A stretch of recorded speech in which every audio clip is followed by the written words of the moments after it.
Hey, what's going on, guys? Bob Mentality here with another Bitcoin chart analysis for you. And today is September 13th of 2018.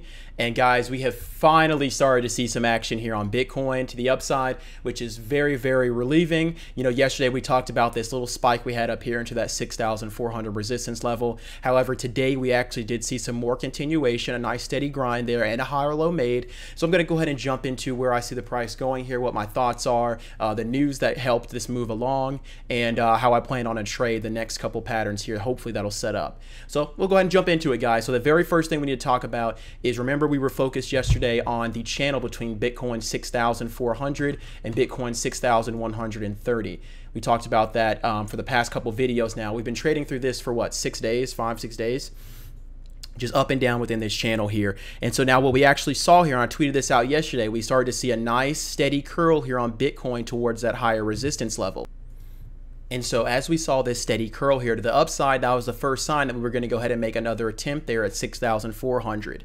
So once we saw that attempt, the interesting thing was we didn't see very significant bullish volume as we curled upward right here. We didn't see significant volume there on the bottom of the chart. And then we also pulled back right away, which it looked like it stuffed, which essentially it did below the previous parabolic high here over at 6,450. I believe this high was. Yep. And so we saw a lower high compared to that, which did not look good. However, we did maintain lows here and started to make another curl, and we're able to lead into this next pop here.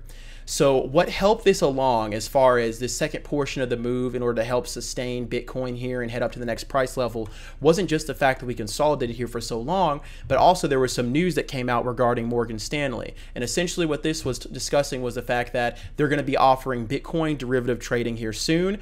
They do have some people who are interested in it, and assuming that that interest continues to remain, they're going to go ahead and release this to their clients, which is good news. You know, we saw Goldman Sachs do something similar when they're building their trading desk. So this is good news, and I'm looking forward to seeing how this is reflected later in the price action. Now, one thing I will say that definitely did help the momentum we've seen here so far, but it didn't impact it very significantly. Well, you say, you know, why is that? We broke out of the channel here. We broke over that 6,400. You know, we had a little bit of bullish volume there. Now, one thing we need to keep in mind is that we still are in the previous consolidation zone. So I'm going to go ahead and draw that here for you guys. And so what I mean by that is if you take the highs over here, you know, at 5,000 to 6,550, right, and draw it through the lows, you can see here clearly in this blue zone how much time we spent over here in this area. How long we spent just consolidating in that zone. We popped out of it, rejected off the bottom. Now we curled up and we're back into it. So it is great we made it over 6,400. That is step one. And also step number two is we did make a higher low over that level here on the 15-minute. I'll go ahead and draw that line here for you. You can see exactly what I'm talking about. You can see over here that horizontal higher low, or the higher low that was formed here right over that previous resistance level. Remember, previous resistance becomes support once we get over that level. So we did find support right there. We bounced, and now we're looking to retest the high of that consolidation zone I drew just a few moments prior.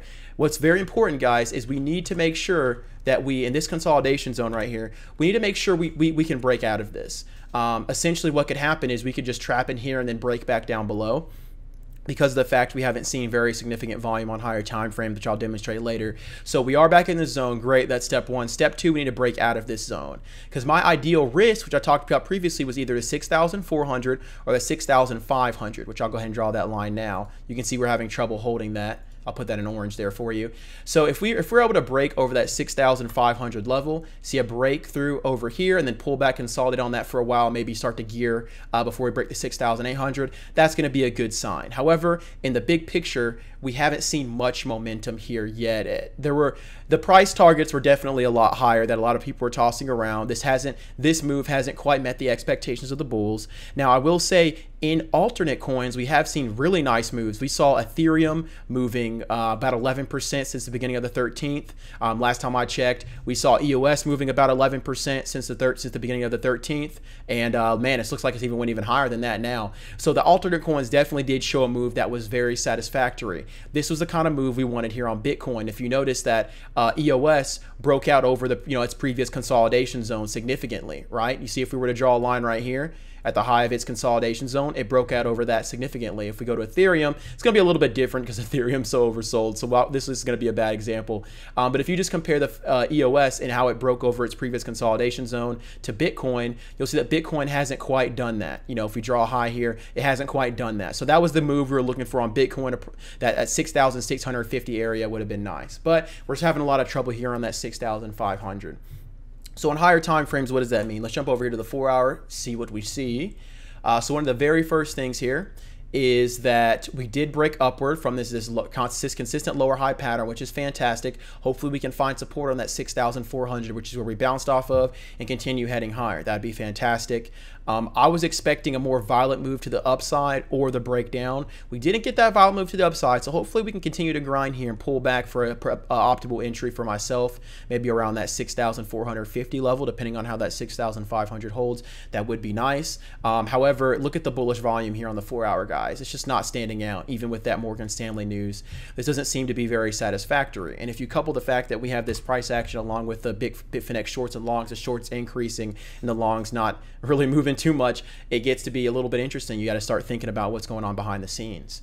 But if you remember in yesterday's video and the video prior, I discussed EOS and Ethereum having a potential dip buy idea. Ethereum because it was so oversold, and EOS because it was holding more bullish than Bitcoin. If you took that trade, congratulations, because as I showed you previously, EOS and Ethereum both had a nice rebound based off this Bitcoin move. We didn't see as much favorable momentum on Bitcoin, unfortunately. Hopefully we'll see a continuation there. So here, you see we're currently moving up here. We just touched the 12 exponential moving average here on Bitcoin on the daily chart, on the curl. And then we have up there this on the 6,650, we have the 26 exponential moving average, which I think is going to be the most serious resistance right now. We'll see if we can continue to gear there. We are seeing slightly increasing bullish volume here on the bottom, which is good. I'm glad to see that on the daily. If we can see a third day of that, that'll be perfect. We can see that climax the 6,650 or 6,800, which would be best case scenario, and then see a reject to pull back to for some little consolidation to buy. That would be nice. I'd really like to see that. However, will we get that? That's the question, guys. Again, I don't like how long we were set on the lows for such a small upside move on positive news. I think we should have definitely moved a lot more, and the shorts should have been on the ropes a lot more. Let me go ahead and jump over to the Bitfinex short chart and show you what I mean. So here's the longs.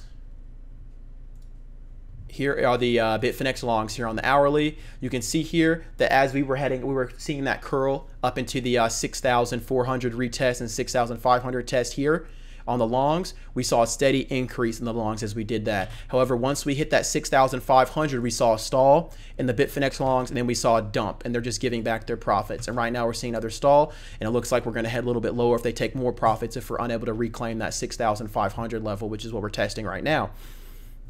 Now, so you saw longs increase to 6,005, go horizontal, and then take profits. If we jump over here to the shorts, you'll see that during that whole curl up to the 6,500, shorts were adding. And it's just now at the 6,500 that we're seeing some shorts starting to take off some of their positions, which is very interesting. You need to think about what that means. Essentially, shorts have had confidence all the way up until this move, and they continued adding with the longs. And now that they're at the 6.5, they're starting to take some profits. So really, guys, I will say we could go. I hate to say we could go either way here. The shorts are, of course, the momentum's on the side of the shorts because the fact. Look at the daily chart. You know, we're very near all-time highs on shorts. They are unaffected by this most recent move. Get that out of here. They're unaffected by this most recent move to 6,500. They're continuing to increase. Even that small short cover, they bought it right back up. If we go to the longs here on the 4 hour, we're still making lower highs. Nothing significant has changed, and it looks like we've actually stuffed to the upside there on the Bitfinex long. So what it's looking like, guys, is the longs tried and failed, and then the shorts are still in control. And I think we're gonna have to wait and see what happens here at the 6,500. However, if we do reject the 6,500, which would be the most likely level to do that, if we do reject that on Bitcoin, let's say we see the longs give up and we see the shorts continue to hammer, what definitely wouldn't look good for the daily chart, and it wouldn't look good as we set a significant lower high based off our previous lower high of the 7,400. I think the target area everyone's looking for is that 6,800 level right here. That's what everyone was hoping for. So if we don't get that, I think it would be pretty demoralizing for the bulls. The support level you need to keep an eye on, of course, is the 6,400 intraday. You need to keep an eye, watch this higher low. If you're long right now, this is the higher low I'd be focusing on. As you know, this right here is bouncing off that 6,400 horizontal resistance point, which is where the volume came in on the break. right here when the volume came in on that secondary break there, and we saw a higher pivot low on the 15-minute above that. That's the level you need to be focused on for the longs. For the shorts, of course, they're trying to hold that 6,500 and break out of this previous consolidation zone I mentioned earlier. If we get through that, the next major point would probably be 6,650, then straight to 6,800. I will say I like the fact that it was such a slow grind for the bulls, but I would prefer to have seen more volume. But let's see, hey, let's see if heading into the next day we can see more volume here on the daily chart and see increasing bear volume up into that 6,800 level. That would be very nice. That'd be very nice. So right around that 6,800 is, I believe, where the 38.2 fib sits on this downtrend. Let me check that real quick. No, it's actually the 50% retracement there would be 6,000, right about the 6,800 level. Okay, so there we go. So just continue to keep an eye on that, guys. Pretty much, I have not longed here. The time to long, of course, would have been on this previous consolidation if you're a bullish. I'm looking for a little bit more fireworks to buy the next dip. We got trapped in this consolidation zone. What I was hoping for, if you watch previous videos, was for us to head straight to the 6,650 and then pull back.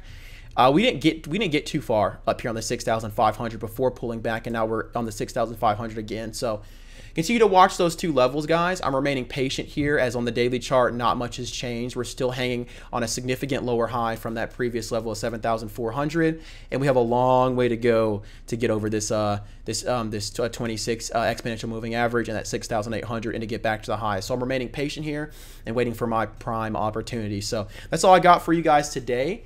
If you have any questions, just comment below. I'd love to help you out. Message me on Twitter. I know some of you guys have been doing that. Continue to reach out on Twitter, guys. I'd love to help your specific questions regarding the chart.